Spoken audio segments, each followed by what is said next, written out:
Good morning, Virginia. This is Virginia This Morning with Cheryl Miller and Bill Bevins.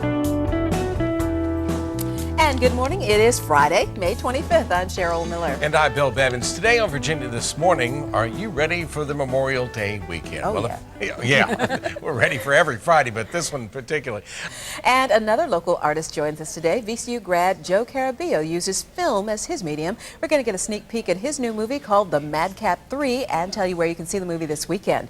So all of this and much more over the next hour here on Virginia This Morning as we ease you into the Memorial Day weekend.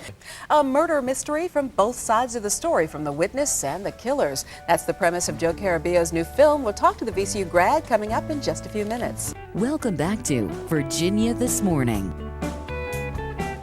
Mystery, romance, redemption, and consequences. All themes in a full-length feature written and produced by a VCU graduate. Joe Carabeo's movie, The Madcap Three, premieres on the big screen at the Byrd Theater this weekend. It's not a comedy, is it, Joe? Because it sounds like The Madcap Three. Well, actually, The Madcap Three was a word that I was addicted to when I was making the film back during the production time. And I was like, you know what? This word fits. This fits like the whole entire tale. And then with the addition of the three, that's just, I like to work in threes. And in The Madcap Three, there's actually, three sets of three different types of characters that we follow. And I also want to. It's the first in a trilogy, right? Actually, that's one of the next things I want to talk about. It's like there's so many threes coming out. I just want to clarify, this is not a sequel. This is not like part three. This is like the Madcap Three. Think about like the band The Tennessee Three, sort of like that. Okay. Well, give us the basic premise of the movie. Well, basically what we did, my film partner Brian Sarvis and I, we wanted to really bring it back to the old question, what if? And we wanted to ask the audience, we'll say you, like, what if you were walking in a back corner and you saw someone get murdered? I mean, that's one of the things that we always ask everyone. We want to play with people's what if. And when that happens is we have all these great stories that we can build off of. And what happens in The Madcap 3 is our main character, Belle Brandt, she turns a corner and she witnesses a murder. And then with The Madcap 3, the whole story itself, it's actually a cause and effect. We see how she changes by being a witness to this murder, how she realizes that now, the whole world is full of danger. And then what can you get away with? And then also we have the flip side of the actual people who did the murder. What happens to them? Because this is also an accidental murder. What happens to these three characters? What's their turmoil? And that's the whole entire story of The Madcap 3 is we basically want to see what happens. It's like the Hitchcock way. It's like we're gonna create a character and we're gonna see how much they can take. The movie, the clip we saw a second ago it appeared to be in black and white. It is in black and white. Okay. We're basically, there's that saying, they don't make them how they used to anymore. And we basically went back and we did it. We did it in black and white, and we wanted to modernize it just a little bit. So it flashes from black and white to color, but at certain times. Not like Sin City. Sin City has, CGI. We just did it we did it classic.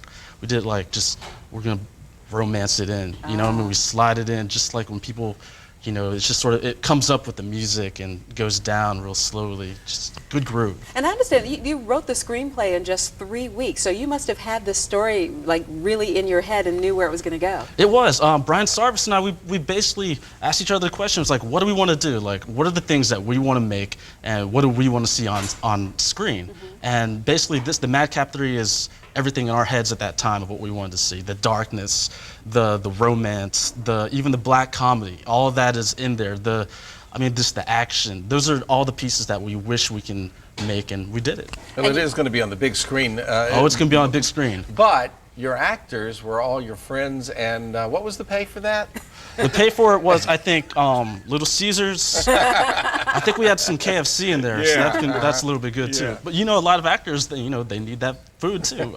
And they need that on their resume. They can say, I was in a full-length feature film. Exactly. And we did work with great actors. Justin Dre, he's a really, really, really big actor in Virginia. I've heard that name. Yeah, and we see him on commercials everywhere. And I really wanted to work with that guy. I saw him. It was like that, when you see a girl crossing the street and you're like, I got to talk to that person. That's basically what we did with all of our actors. From a filmmaker's sensibility. Exactly. And Cheryl and I will work for sandwiches, by the way. Do you guys like Reubens? Because I'm a big fan of Reubens. Oh, yeah, Okay, we're in. absolutely. Okay. Well, the Madcap 3 is going to be on the big screen at the Byrd Theater in Carytown tomorrow at 2 o'clock. Tickets are just $9 each, and you get to see this wonderful film by a locally bred filmmaker. Thank you so much, Joe, and good luck with the future project. Thank you for this one having as well. me. You're very welcome. Very exciting. And just ahead here on Virginia this morning, they've played with everyone from Jimmy's Chicken Shack and Eddie from Ohio to Agents of Good Roots and Cracker. Today, we're featuring the music of Richmond's own Modern Groove Syndicate. That's next. And also coming up next, we're talking with VCU Medical Center about poison control and how to protect ourselves from summertime threats right after